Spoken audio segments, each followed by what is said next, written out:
there seems to have be some rather disturbing allegations about parties at Mar-a-Lago for so-called calendar girls, and some of which is too filthy to air on radio.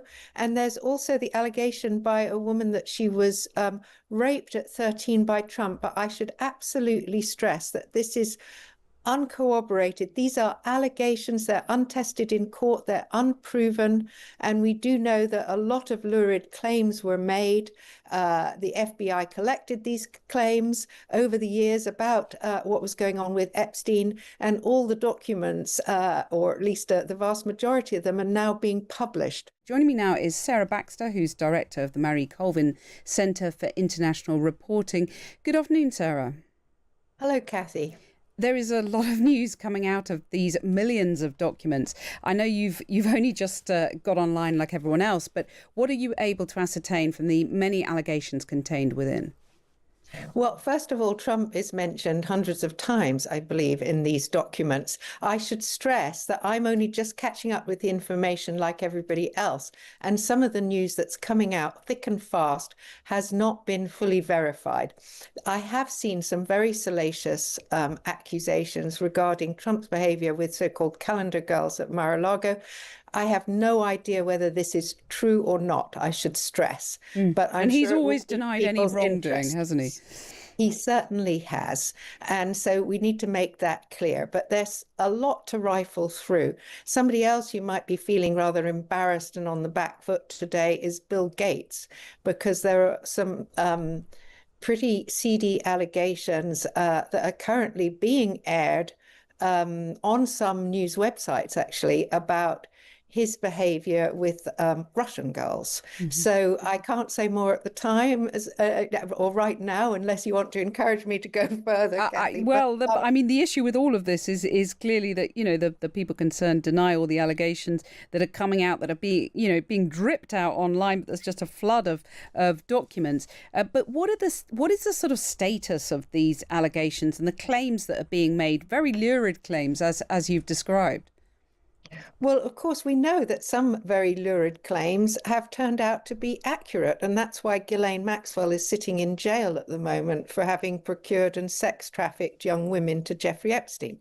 So we're not saying nothing happened with Jeffrey Epstein. On the other hand, what the Department of Justice has done has collected millions of documents and finally released a further 3 million today, which include more or less everything that mentioned that they collected in the course of their investigations about Epstein. And that includes a lot of names of famous and wealthy people. Now, it doesn't mean that everything that they collected was true. These are all allegations that, would have been brought to court against Jeffrey Epstein had he not killed himself, and had they been considered of sufficient merit to warrant being brought before court. So this is the difficulty. We're now seeing a lot of information.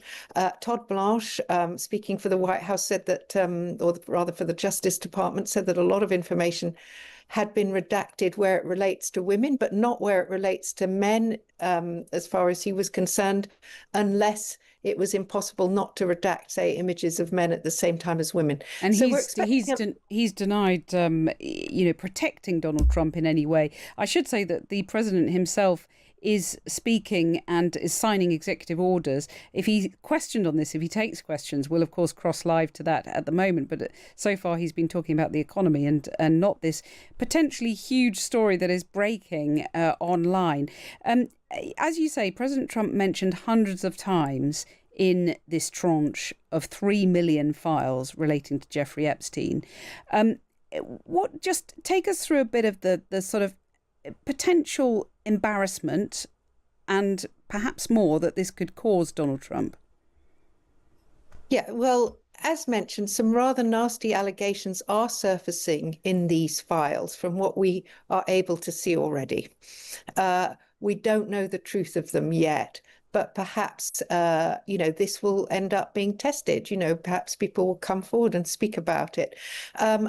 It's certainly embarrassing for Donald Trump. He has a get out that some of these friends of Epstein don't have, which is that he broke off his friendship with Epstein for whatever reason before Epstein was actually prosecuted for the first time for sex trafficking. So he's more in the clear, so to speak, than people like Andrew Mountbatten Windsor, who continued to be friends.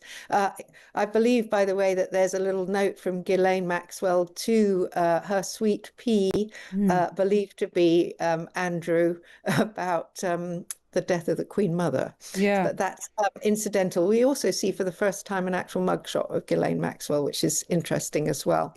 And it's For interesting Donald that Trump, I was just going to say, Todd Blanche, the Deputy Attorney General, in that press conference he's just given, was asked if the public would learn the identities of the men who abused the girls from the documents. And he said that if we had information about men who abused women, we would prosecute them. So there's a clear sense there of the jeopardy in these in this release today. Well, the one thing that everybody is really concerned about now is an allegation brought by Ghislaine Maxwell as a result of earlier document dumps, where it turns out that there were 25 named men, or actually 25 so-called accomplices, believed to be co-conspirators with Jeffrey Epstein, whose names were redacted in the earlier tranche of documents. And she wants to know who they are, because she said that if she had known about this, she would have brought them to give evidence at her trial. And, she's trying to get the verdict against her overturned.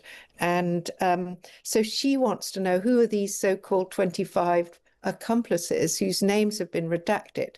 So there's a lot of anticipation about whether or not we're going to find out more about these 25 men or not. Right. And these are people who came to a secret settlement earlier involving Jeffrey Epstein. Why was there a secret settlement? What did that involve?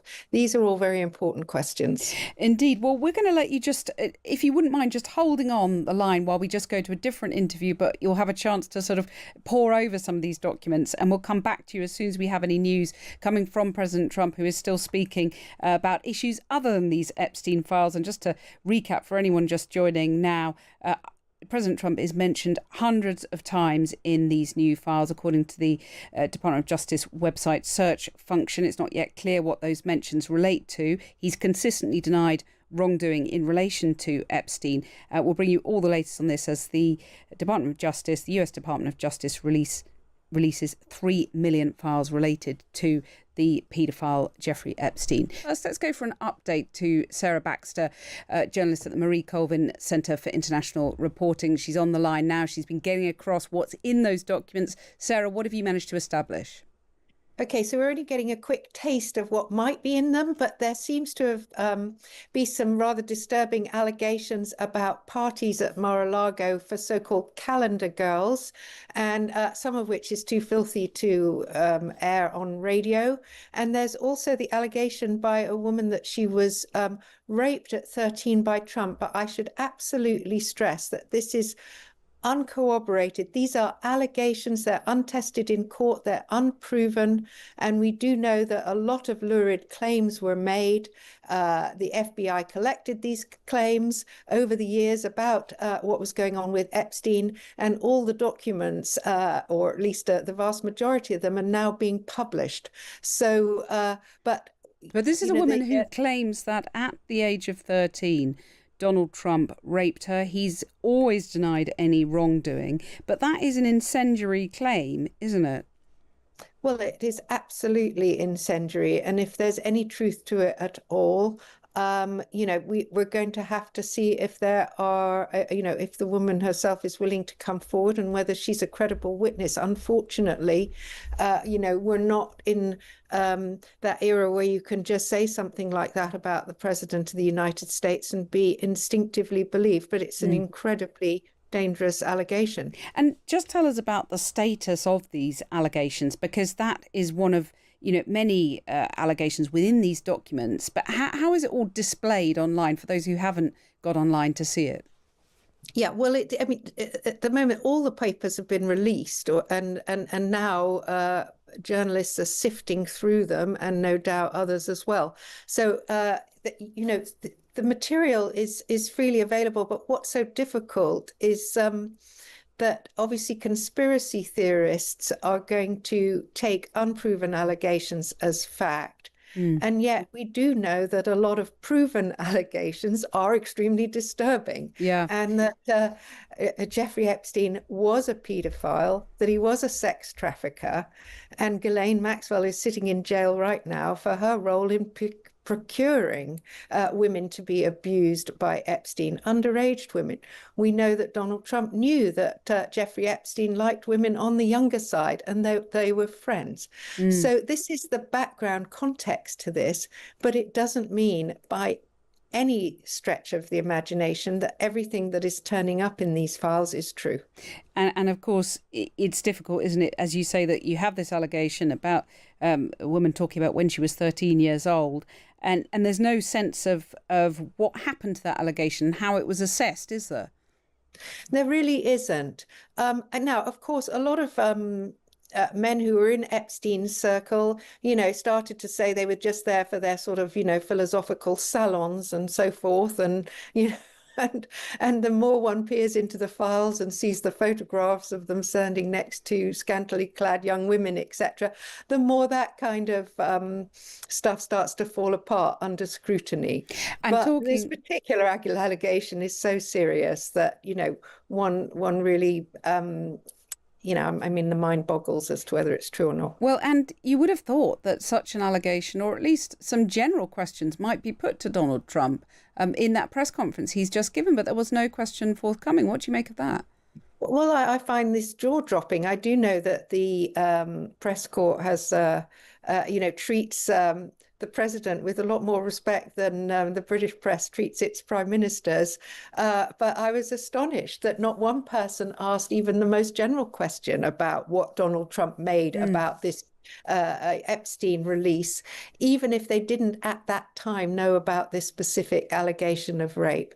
Just seems like an extraordinary dereliction of duty. But I wasn't there, and I don't know exactly what was going on at that press conference. I only know what Donald Trump said, and he was not put on the spot. And sometimes obviously presidents, prime ministers, they pick journalists they think might be friendlier to them, and that could have happened in this instance. But even so, you would have thought that someone might have shouted a question, at least attempted to get something in at the end. Honestly, I'm baffled. I certainly would have been champing at the bit. The back, would have yelled something. Yeah. Just before you go, you mentioned some claims that are too disgusting to repeat on air, and they really are. But a lot of these allegations centre around Mar-a-Lago, don't they? Trump's club. Yeah, well, there's a lot of connections to Epstein at Mar-a-Lago. We know, for instance, that he apparently poached Virginia Giuffre, who was working at the time at Mar-a-Lago, to, come and work for him, Epstein. And, she ended up, giving those sexual massages, etc., and was a key part of the evidence against Epstein.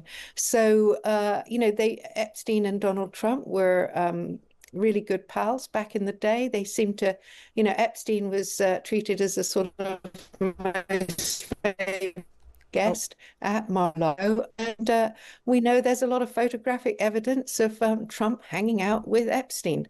So it doesn't mean, of course, that he was party to any wrongdoing with underage women, but we do know they hung out together and seemed to be extraordinarily good friends, at least for a certain period of their lives. Sarah Baxter, thank you very much for taking us through that. Pretty jaw-dropping claims, as you say. Donald Trump has always denied any wrongdoing. Important to state that these are allegations and we don't know the weight given to these allegations.